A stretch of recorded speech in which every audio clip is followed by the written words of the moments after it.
ஈரானும் ரஷ்யாவும் ஒன்றிணைந்து மேற்கொள்ளும் தரமான சம்பவமும் அதிர்ந்து நிற்கும் மேற்குலகமும். நாளை யுத்த நிறுத்தம் அமலுக்கு வரக்கூடிய நிலைமையில் காசா முழுவதும் உச்ச வான்வழி தாக்குதல்களை மேற்கொண்டு வரும் இஸ்ரேலிய ஆக்கிரமிப்பும் இஸ்ரேலிய ஆக்கிரமிப்புக்கு எதிராக உச்ச தாக்குதல்களை மேற்கொண்டு வரும் யெமன் ஹவுதி இராணுவத்தினரும் சந்தர்ப்பத்தினை பயன்படுத்தி இன்னும் ஒரு மிகப்பெரிய துரோக செயலை செய்யப்போகும் கைகூலி அப்பாஸ்.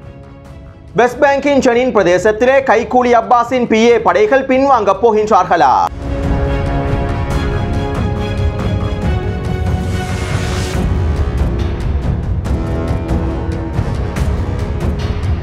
நேற்றைய தினம் ஈரானின் ஜனாதிபதி ரஷ்யாவுக்கு விஜயம் செய்திருந்தார். இந்த விஜயத்தின் போது ஒட்டுமொத்த சர்வதேசமும் எதிர்பார்த்திருந்த மிக முக்கியமான மூலோபாய ஒப்பந்தங்கள் கைச்சாத்திடப்பட்டிருந்தன. கிட்டத்தட்ட ஒரு வருடத்திற்கு மேலால் இந்த ஒப்பந்தத்தினை மேற்கொள்வதற்கான வேலை திட்டங்கள் முன்னெடுக்கப்பட்டிருந்தன. இந்த ஒப்பந்தத்திற்கு பின்னால் ஈரானின் முன்னாள் ஜனாதிபதி தியாகி இப்ராஹிம் ரைசி அவர்களுடைய மிக முக்கியமான பங்களிப்பும் காணப்படுகின்றது. ரஷ்யாவுக்கும் ஈரானுக்கும் இடையிலே இந்த மூலோபாய ஒப்பந்தத்தினை மேற்கொள்வதற்கு தியாகி இப்ராஹிம் ரைசி அவர்கள் பல்வேறுபட்ட வேலை திட்டங்களை திறம்பட முன்னெடுத்திருந்தார். இந்த வேலை திட்டங்களுடைய பிரதிபலனாகவே நேற்றைய தினம் ரஷ்யாவுக்கும் ஈரானுக்கும் இடையில் மிக முக்கியமான இந்த மூலோபாய ஒப்பந்தமானது கைச்சாத்திடப்பட்டிருந்தது. இந்த மூலோபாய ஒப்பந்தமானது இரு நாடுகளுக்கும் இடையிலே பொருளாதார விரிவாக்கத்தினை ஏற்படுத்துவதையும் அமெரிக்காவினதும் மேற்குலக நாடுகளினதும் தடைகளிலிருந்து இரு நாடுகளையும் பாதுகாப்பதையும் இராணுவ மற்றும் அரசியல் கூட்டமைப்புகளை வலுப்படுத்துவதை மையமாக கொண்டுள்ளது. இந்த ஒப்பந்தமானது 20 ஆண்டுகளுக்கான மூலோபாய ஒப்பந்தமாகவே கைச்சாத்திடப்பட்டுள்ளது. 47 பக்கங்களை கொண்டிருக்கக்கூடிய இந்த ஒப்பந்தத்தின் மூலம் ஒருவருக்கொருவர் தேசிய பாதுகாப்பிற்கான பரஸ்பரத்தையும் சர்வதேச விவகாரங்களில் ஒரே முனையாக தொழிற்படுவதனையும் மற்றும் அமெரிக்காவினதும் மேற்குலக நாடுகளதும் மேலாதிக்கத்தினை தடுத்து நிறுத்தக்கூடிய பரப்புகளையும் கொண்டுள்ளது. இதிலே மிக முக்கியமாக இரண்டு நாடுகளுக்கும் இடையிலான பாதுகாப்பானது உறுதிப்படுத்தப்படுகின்றது. இந்த ஒப்பந்தத்திற்கு அமைவாக ஒரு நாட்டின் மீது ஆக்கிரமிப்பு தாக்குதல்கள் ஆரம்பிக்கப்பட்டால் அந்த ஆக்கிரமிப்புக்கு எதிராக களமிறங்குவதற்கு தயாராகி விடுவார்கள். மேலும் அந்த ஆக்கிரமிப்பை தடுத்து நிறுத்துவதற்கு எல்லா விதமான வேலை திட்டங்களும் மேற்கொள்ளப்பட வேண்டும். இராணுவ வழிமுறைகளை அல்லது ராஜதந்திர வழிமுறைகளை பயன்படுத்தி ஆக்கிரமிப்பை முழுமையாக அகற்றுவதற்கு ஒத்துழைப்பினை வழங்க வேண்டும். அதாவது ஈரான் மீது அமெரிக்கா முழுநீள போரை ஆரம்பிக்குமாக இருந்தால், ஈரான் மீது இஸ்ரேலிய ஆக்கிரமிப்பு முழுநீள போரை ஆரம்பிக்குமாக இருந்தால் ஈரானுக்கு ஆதரவாக ரஷ்யா முழுமையாக களமிறங்கும். மேலும் அமெரிக்க படைகளும் இஸ்ரேலிய ஆக்கிரமிப்பு படைகளும் ஈரானுக்குள்ளே களமிறக்கப்படுமாக இருந்தால் அந்த ஆக்கிரமிப்பு படைகளுக்கு எதிராக ரஷ்யாவினுடைய படைகளும் ஈரானுக்குள்ளே களமிறங்கும். ஈரானுக்கு எதிராக இருக்கக்கூடிய எந்த ஒரு ஆக்கிரமிப்பையும் தடுத்து நிறுத்துவதற்கு ரஷ்யா ராஜதந்திர ரீதியிலும் இராணுவ ரீதியிலும் முழுமையாக தன்னை களமிறக்கும். அதே போன்று ரஷ்யாவுக்கு எதிராக களமிறங்கக்கூடிய ஆக்கிரமிப்புகளுக்கு ஈரான் களமிறங்கும். ரஷ்யாவுக்குள்ளே அமெரிக்க படைகளும் நேட்டோ படைகளும் களமிறக்கப்படுமாக இருந்தால் அவர்களை எதிர்த்து போராடுவதற்காக ஈரானும் அவர்களுடைய இராணுவத்தினை ரஷ்யாவிற்குள்ளே களமிறக்கும். மேலும் இதற்கு பிறகு ரஷ்யாவுக்கு தேவையான எல்லா விதமான ஆயுதங்களையும் ஈரானினால் உத்தியோகபூர்வமாக வழங்க முடியும். அதே போன்று ஈரானுக்கு தேவையான எல்லா விதமான ஆயுதங்களையும் ரஷ்யாவினால் உத்தியோகபூர்வமாக வழங்க முடியும். அமெரிக்காவின் பொருளாதார தடைகளுக்கு மத்தியிலும் ஐரோப்பிய ஒன்றியத்தின் பொருளாதார தடைகளுக்கு மத்தியிலும் ஈரானுக்கும் ரஷ்யாவுக்கும் இடையிலான ஆயுத பரிமாற்றத்தினை இந்த இரண்டு நாடுகளும் உத்தியோகபூர்வமாக மேற்கொள்வார்கள். இந்த ஆயுத பரிமாற்றத்தினை தடுத்து நிறுத்துவதற்கு ஏதாவது ஒரு நாடு முற்படும் சந்தர்ப்பத்தில் அந்த நாடுகளுக்கு எதிரான தாக்குதல்களை கூட இவர்கள் ஒன்றிணைந்து மேற்கொள்ளலாம். அதே போன்று இரு நாடுகளுடைய உளவு பிரிவுகளும் ஒன்றிணைந்து வேலை திட்டங்களை மேற்கொள்ளும். அவர்களுடைய தேசிய பாதுகாப்பினை உறுதிப்படுத்திக் கொள்வதற்காக எல்லா விதமான வேலை திட்டங்களையும் மேற்கொள்ளலாம். அத்தோடு இந்த ஒப்பந்தத்தின் மூலமாக பிரிவினைவாதத்திற்கு எதிராகவும் பயங்கரவாதத்திற்கு எதிராகவும் ரஷ்யாவும் ஈரானும் ஒன்றாக செயற்படுவார்கள். மத்திய கிழக்கு பிராந்தியத்தில் இருக்கக்கூடிய பயங்கரவாதத்திற்கு எதிராகவும் ரஷ்யாவுக்கு எதிராக இருக்கக்கூடிய பயங்கரவாதத்திற்கு எதிராகவும் இரண்டு நாடுகளும் ஒன்றிணைந்து வேலை திட்டங்களை முன்னெடுப்பார்கள். இதற்காக இரண்டு நாடுகளும் ஒன்றிணைந்து தொடர்ச்சியான இராணுவ பயிற்சிகளையும் மேற்கொள்வார்கள். ஒட்டுமொத்த சர்வதேசத்திலும் இரண்டு நாடுகளும் ஒன்றிணைந்து அடுத்த கட்ட வேலை திட்டங்களையும் தொடர்ச்சியாக மேற்கொள்ளலாம். அடுத்து இந்த ஒப்பந்தத்தினுடைய மிக முக்கியமான மைய தூண்களில் ஒன்றாக சர்வதேச வடக்கு தெற்கு பொருளாதார பாதை காணப்படுகின்றது. அதாவது இந்தியாவிலிருந்து கடல் மார்க்கமாக செங்கடல் பிரதேசத்தினூடாகவே பொருளாதார வர்த்தகம் ஐரோப்பாவை நோக்கி செல்கின்றது. மேலும் இதற்கு பதிலாகத்தான் இஸ்ரேலிய ஆக்கிரமிப்பும் அமெரிக்காவும் ஒன்றிணைந்து இந்தியாவிலிருந்து பொருளாதார பாதையை ஆரம்பித்து சவுதி அரேபியாவினூடாக இஸ்ரேலிய ஆக்கிரமிப்பினை சென்றடைய செய்து அங்கிருந்து ஐரோப்பாவிற்குள்ளே கொண்டு செல்வதற்கான வேலை திட்டங்களை முன்னெடுத்திருந்தார்கள். இவை தொடர்பாக முன்னே காணொளிகளிலும் நான் தெளிவாக குறிப்பிட்டுள்ளேன். இந்த பொருளாதார பாதை செயற்படுத்தப்பட்டதற்கு பிறகு இஸ்ரேலிய ஆக்கிரமிப்பினால் பல பில்லியன் டாலர் அமெரிக்க டாலர்களை லாபமாக ஈட்டிக் கொள்ள முடியும். இருப்பினும் தற்போது ரஷ்யாவுக்கும் ஈரானுக்கும் இடையிலே கைச்சாத்திடப்பட்டிருக்கக்கூடிய இந்த ஒப்பந்தத்தின் மூலமாக இஸ்ரேலிய ஆக்கிரமிப்பூடாக செல்லக்கூடிய பொருளாதார பாதையானது மிகப்பெரிய சவாலுக்கு உட்படுத்தப்பட போகின்றது. இந்தியாவிலிருந்து பொருளாதார பாதை ஆரம்பிக்கப்பட்டு ஈரானின் ஊடாக ரஷ்யாவுக்கு கொண்டு செல்லப்பட்டு பிறகு ரஷ்யாவிலிருந்து ஐரோப்பாவை நோக்கிய பொருளாதார பாதைக்கான அடுத்த கட்ட வேலை திட்டங்களை ஆரம்பிக்கும் முகமாகவே ரஷ்யாவுக்கும் ஈரானுக்கும் இடையிலே கைச்சாத்திடப்பட்டிருக்கக்கூடிய ஒப்பந்தத்தில் குறிப்பிடப்பட்டுள்ளது. எனவே தற்போது ரஷ்யாவுக்கும் ஈரானுக்கும் இடையிலே கைச்சாத்திடப்பட்டிருக்கக்கூடிய இந்த மூலோபாய ஒப்பந்தத்தின் மூலமாக இஸ்ரேலிய ஆக்கிரமிப்புக்கு மிகப்பெரிய இழப்புகள் ஏற்படுத்தப்பட போகின்றன. இஸ்ரேலிய ஆக்கிரமிப்பின் எதிர்கால கனவுகளுக்கு மிகப்பெரிய பாதிப்பு ஏற்பட போகின்றது. மேலும் குறித்த பொருளாதார பாதை தொடர்பாக இன்னும் சில முக்கியமான விடயங்கள் காணப்படுகின்றன. முடியுமானால் இவற்றினை நான் ஒரு தனியான காணொலியின் மூலமாக பதிவிடுகின்றேன். அடுத்து இங்கு இருக்கக்கூடிய இன்னும் ஒரு மிக முக்கியமான விடயம் என்னவென்றால், ஈரானுக்கும் ரஷ்யாவுக்கும் இடையிலான பொருளாதார வர்த்தகங்கள் அவர்களுடைய தேசிய நாணயத்தினை பயன்படுத்தியே மேற்கொள்ளப்படும். 1% அமெரிக்க டாலர் கூட இந்த பொருளாதார வர்த்தகத்திலே பயன்படுத்தப்பட மாட்டாது. இதனால் ஐரோப்பாவை நோக்கி செல்லக்கூடிய பொருளாதார வர்த்தக பாதையில் அமெரிக்க டாலரினுடைய பயன்பாடு முழுமையாக நீக்கப்பட்டுவிடும். இதன் மூலமாக ரஷ்யாவினதும் ஈரானினதும் தேசிய பொருளாதாரமும் மேம்படுத்தப்படும். அமெரிக்கா பல்வேறுபட்ட பொருளாதார தடைகளை ரஷ்யா மீதும் ஈரான் மீதும் விதித்துள்ளது. இந்த பொருளாதார தடைகளில் இருந்து மீண்டு வருவதற்காகவே ஈரானும் ரஷ்யாவும் இந்த கூட்டு ஒப்பந்தத்தினை மேற்கொண்டுள்ளன. அடுத்து இந்த மூலோபாய ஒப்பந்தத்தில் அணுசக்தி மற்றும் விண்வெளி துறையிலும் இரு தரப்பினருக்கும் இடையிலே ஒப்பந்தங்கள் கைச்சாத்திடப்பட்டுள்ளன.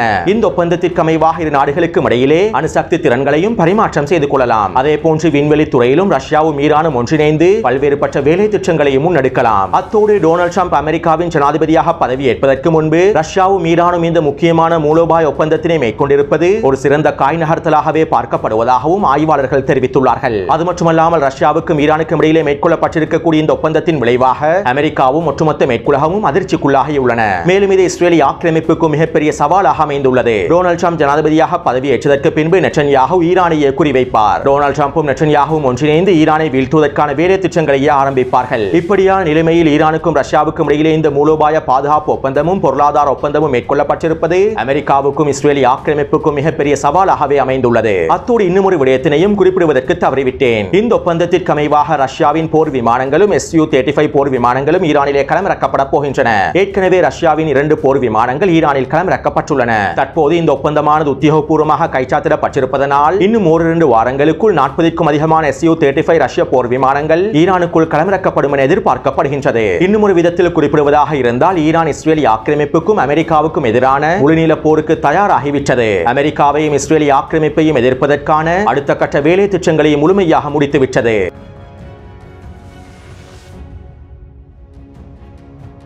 நாளைய தினம் காசாவிலே யுத்த நிறுத்தம் ஏற்படுத்தப்பட்டு பணைய கைதிகளுடைய பரிமாற்றம் மேற்கொள்ளப்பட இருக்கின்றன. இருப்பினும் இஸ்ரேலிய ஆக்கிரமிப்பு ராணுவம் காசா மீதான வான்வழி தாக்குதல்களை நிறுத்தவில்லை. முன்பு இருந்ததை விட தற்போது காசா முழுவதும் இஸ்ரேலிய ஆக்கிரமிப்பு ராணுவம் வீரியமான உச்சக்கட்ட வான்வழி தாக்குதல்களை மேற்கொண்டு வருகின்றது. வடக்கு காசாவின் ஜபலியா பிரதேசத்தையும் மத்திய காசாவின் உஷத் முகாம் தெர் பலா பிரதேசங்களையும் தெற்கு காசாவின் கான் யூனிஸ் மேற்கு பிரதேசத்தையும் இலக்கு வைத்து இஸ்ரேலிய ஆக்கிரமிப்பு ராணுவம் 50க்கும் அதிகமான வான்வழி தாக்குதல்களை மேற்கொண்டுள்ளது. கடந்த 24 மணித்தியாலங்களுக்குள் இஸ்ரேலிய ஆக்கிரமிப்பு ராணுவம் மேற்கொண்ட வான்வழி தாக்குதல்களில் 119 பலஸ்தீனிய மக்கள் இனப்படுகொலை செய்யப்பட்டுள்ளார்கள். 268 பலஸ்தீனிய மக்கள் படுகாயங்களுக்கு உள்ளாக்கப்பட்டுள்ளார்கள். இவ்வாறு இஸ்ரேலிய ஆக்கிரமிப்பு ராணுவம் காசா முழுவதும் உச்ச வான்வழி தாக்குதல்களை மேற்கொள்வதனால் பலஸ்தீனிய போராளிகளும் இஸ்ரேலிய ஆக்கிரமிப்பு பிரதேசங்களுக்கு எதிராக ஏவுகணை தாக்குதல்களை மேற்கொண்டு வருகின்றார்கள். கடந்த 24 மணித்தியாலங்களுக்குள் பலஸ்தீனிய போராளிகள் இஸ்ரேலிய ஆக்கிரமிப்பு பிரதேசங்களை இலக்கு வைத்து பல ஏவுகணை தாக்குதல்களை மேற்கொண்டிருப்பதாக பலஸ்தீனிய ஊடகங்கள் உறுதிப்படுத்தியுள்ளன. அதேபோன்று இஸ்ரேலிய ஆக்கிரமிப்பு வான்வழி தாக்குதல்களை தொடருவதன் காரணத்தினால் யமன் ஹவுதி ராணுவத்தினரும் இஸ்ரேலிய ஆக்கிரமிப்புக்கு எதிரான தாக்குதல்களை தொடர்கின்றார்கள். இதற்கமைவாக யமன் ஹவுதி ராணுவத்தினர் 2 ஹைப்பர்சோனிக் பாலிஸ்டிக் ஏவுகணை தாக்குதல்களையும் 3 ட்ரோன் தாக்குதல்களையும் மேற்கொண்டுள்ளார்கள். இஸ்ரேலிய ஆக்கிரமிப்பின் தெற்கு துறைமுக பிரதேசத்தினை இலக்கு வைத்து இந்த ஹைப்பர்சோனிக் பாலிஸ்டிக் ஏவுகணை தாக்குதல்களை மேற்கொண்டுள்ளார்கள். மேலும் டெல் அவீவின் தெற்கு பிரதேசமான அஷ்கலோன் பிரதேசத்தில் இருக்கக்கூடிய ராணுவ தளங்களை இலக்கு வைத்தும் மின் உற்பத்தி நிலையங்களை இலக்கு வைத்தும் யமன் ஹவுதி ராணுவத்தினர் ட்ரோன் தாக்குதல்களை மேற்கொண்டுள்ளார்கள். இந்த தாக்குதல்கள் வெற்றிகரமாக மேற்கொள்ளப்பட்டிருப்பதாக யமன் ஹவுதி ராணுவத்தினுடைய ஊடக பேச்சாளர் தெரிவித்துள்ளார். மத்திய டெல் அவீவ் பிரதேசத்தின் இலக்கு வைத்து ஹைப்பர்சோனிக் பாலிஸ்டிக் ஏவுகணை தாக்குதல்களை மேற்கொண்டுள்ளார்கள். இந்த தாக்குதலினால் டெல் அவீவின் மத்திய பிரதேசத்திலே 3 வெடிப்புகள் ஏற்படுத்தப்பட்டுள்ளன.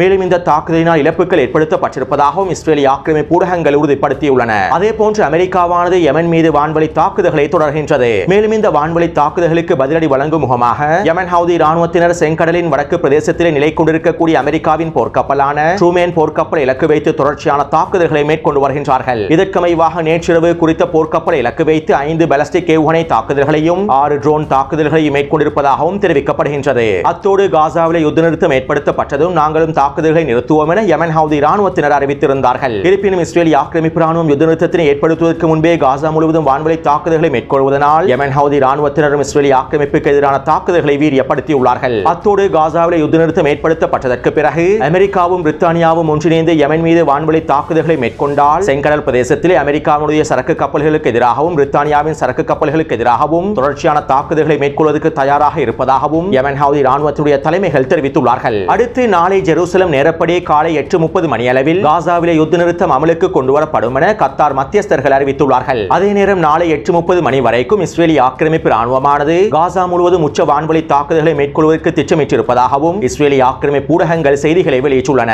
இதே போன்றுதான் இஸ்ரேலிய ஆக்கிரமிப்பு ராணுவம் லெபனானிலும் செயற்பட்டது. லெபனானில் தற்காலிக யுத்த நிறுத்தம் அமலுக்கு வரும் சந்தர்ப்பம் வரையிலும் இஸ்ரேலிய ஆக்கிரமிப்பு உச்ச வான்வழி தாக்குதல்களை மேற்கொண்டிருந்தது. கிட்டத்தட்ட 400க்கும் அதிகமான வான்வழி தாக்குதல்களை தெற்கு லெபனான் பிரதேசம் முழுவதும் மேற்கொண்டிருந்தது. இதே போன்றே தற்போது நாளைய தினம் யுத்த நிறுத்தம் அமலுக்கு வரும் சந்தர்ப்பம் வரையிலும் இஸ்ரேலிய ஆக்கிரமிப்பின் விமானப்படையானது ஒட்டுமொத்த காசாவிலும் உச்சகட்ட வான்வழி தாக்குதல்களை மேற்கொள்வதற்கு தயாராக இருப்பதாக இஸ்ரேலிய ஆக்கிரமிப்பு ஊடகங்கள் சுட்டிக்காட்டியுள்ளன. இதைத் தொடர்ந்து ஹமாஸும் PAG அமைப்பினரும் அறிக்கை ஒன்றினை வெளியிட்டிருந்தார்கள். நாளைய தினம் காசாவிலே யுத்த நிறுத்தம் ஏற்படுத்தப்பட போகின்றது. யுத்த நிறுத்த ஒப்பந்தங்களுக்கு அமைவாக பணைய கைதிகளுடைய பரிமாற்றத்தினை மேற்கொள்வதற்கு நாங்கள் தயாராகி வருகின்றோம். பணைய கைதிகளை தயார் செய்து மீண்டும் பாதுகாப்பாக ஒப்படைப்பதற்கான வேலை திட்டங்களை நாங்கள் மும்முரமாக மேற்கொண்டு வருகின்றோம். ஆனால் இந்த நேரத்தில் இஸ்ரேலிய ஆக்கிரமிப்பு உச்ச வான்வழி தாக்குதல்களை மேற்கொண்டு வருகின்றது. மேலும் இந்த வான்வழி தாக்குதலின் மூலமாக பணைய கைதிகள் கொல்லப்படலாம். அவ்வாறு பணைய கைதிகள் கொல்லப்பட்டால் அதற்கு நாங்கள் பொறுப்பல்ல. மேலும் இஸ்ரேலிய ஆக்கிரமிப்பு ராணுவம் பணைய கைதிகளை சவப்பெட்டிகளில் எதிர்பார்த்தால் இந்த வான்வழி தாக்குதல்களை தொடரலாம். மேலும் பணைய கைதிகளுடைய குடும்ப உறுப்பினர்கள் வான்வழி தாக்குதல்களை நிறுத்துவதற்கான அழுத்தங்களை நெட்டன்யாஹுவுக்கு வழங்க வேண்டும். இல்லாவிட்டால் உங்களுடைய பணைய கைதிகளை நீங்கள் சவப்பெட்டியில் தான் பெற்றுக்கொள்ள வேண்டும் என்றும் ஹமாஸ் தரப்பினரும் PAG அமைப்பினரும் அறிக்கை ஒன்றில் குறிப்பிட்டுள்ளார்கள். அடுத்து இன்று மாலை வடக்கு காசாவின் பெய்ட் லாஹியா, பெய்ட் ஹனூன், ஜபலியா பிரதேசங்களில் இருந்து இஸ்ரேலிய ஆக்கிரமிப்பின் தரைப்படையானது முழுமையாக வெளியேறி இருப்பதாக களத்தில் இருக்கக்கூடிய ஊடகவியலாளர்கள் உறுதிப்படுத்தியுள்ளார்கள். அதே நேரம் இஸ்ரேலிய ஆக்கிரமிப்பு ராணுவம் நெட்சரின் பிரதேசத்திலிருந்தும் ரஃபா கடவை பிரதேசத்திலிருந்தும் இன்னும் முழுமையாக வெளியேறவில்லை. அடுத்து காசாவை முழுமையாக பொறுப்பேற்று காசாவை ஒட்டுமொத்தமாக கட்டுப்படுத்துவதற்கு தயாராக இருப்பதாக கைகூலி அப்பாஸ் அறிக்கை ஒன்றை வெளியிட்டுள்ளார். மேலும் காசாவிலே போர் நிறுத்தம் ஏற்படுத்தப்பட்டதும் ரஃபா கடவினுடைய நிர்வாகத்தினை முழுமையாக பொறுப்பேற்பதற்கும் பலஸ்தீனிய அதிகார சபையானது தயாராக இருப்பதாக கைகூலி அப்பாஸ் தெரிவித்துள்ளார். அது மட்டுமல்லாமல் இவை தொடர்பான பேச்சுவார்த்தைகளை மேற்கொள்வதற்காக மூத்த அதிகாரிகளை கொண்டிருக்கக்கூடிய குழு ஒன்றினை கைகூலி அப்பாஸ் எகிப்துக்கு அனுப்பி வைத்துள்ளார். தற்போது இந்த மூத்த அதிகாரிகள் பேச்சுவார்த்தைகளை மேற்கொண்டு வருவதாகவும் தெரிவிக்கப்படுகின்றது. ஆரம்பத்தில் ரஃபா கடவையை பலஸ்தீனிய அதிகார சபை கட்டுப்படுத்துவது தொடர்பாக ஹமாஸுக்கும் பலஸ்தீனிய அதிகார சபைக்கும் இடையிலே பேச்சுவார்த்தைகள் மேற்கொள்ளப்பட்டிருந்தன. சீனாவிலே மேற்கொள்ளப்பட்ட பேச்சுவார்த்தைகளுக்கு அமைவாக ஒரு தேசிய அரசாங்கமாக செயற்பட்டு ரஃபா கடவை பிரதேசத்தினை கட்டுப்படுத்துவதற்கான வேலை திட்டங்கள் முன்னெடுக்கப்பட்டிருந்தன. மேலும் இந்த ரஃபா கடவை பிரதேசத்தினை கட்டுப்படுத்தும் குழுவிலே ரமல்லா பிரதேசத்தில் இருக்கக்கூடிய ஹமாஸினுடைய பிரதிநிதிகளும் சேர்த்துக் கொள்ளப்பட்டிருந்தார்கள். இருப்பினும் தற்போது கைகூலி அப்பாஸ் ரஃபா கடவை பிரதேசத்தினை கட்டுப்படுத்துவதற்கு ஹமாஸினை முழுமையாக தவிர்ப்பதாகவும் ஹமாஸினுடைய செல்வாக்கை நீக்குவதற்காகவும் அடுத்த கட்ட வேலை திட்டங்களை மேற்கொண்டு வருவதாகவும் தெரிவிக்கப்படுகின்றது. இறுதி நேரத்தில் கிடைத்திருக்கக்கூடிய சந்தர்ப்பத்தினை பயன்படுத்தி கைகூலி அப்பாஸ் அவருடைய துரோக செயலை தொடர்கின்றார். அடுத்து வெஸ்ட் பேங்கினுடைய ஜெனின் பிரதேசத்தினை கைகூலி அப்பாஸின் PA படைகள் கடந்த 2 வாரமாக முழுமையாக முற்றுகையிட்டிருந்தன. தற்போது காசாவிலே யுத்த நிறுத்தம் ஏற்படுத்தப்படுவதன் காரணமாக கைகூலி அப்பாஸினுடைய PA படைகள் ஜெனின் பிரதேசத்திலிருந்து முழுமையாக வெளியேறி இருப்பதாக தெரிவிக்கப்படுகின்றது. இருப்பினும் குறித்த பிரதேசத்தில் இஸ்ரேலிய ஆக்கிரமிப்பு ராணுவத்திற்கு எதிராக தாக்குதல்கள் தொடர்கின்றன. இஸ்ரேலிய ஆக்கிரமிப்பு ராணுவமும் பலஸ்தீனிய போராளிகளுக்கு எதிரான தாக்குதல்களை தொடர்கின்றது. எனவே இந்த காணொலி தொடர்பான கருத்துக்களை பதிவிடுங்கள். தொடர்ந்து என்னுடன் இணைந்திருங்கள். நன்றி, வணக்கம்.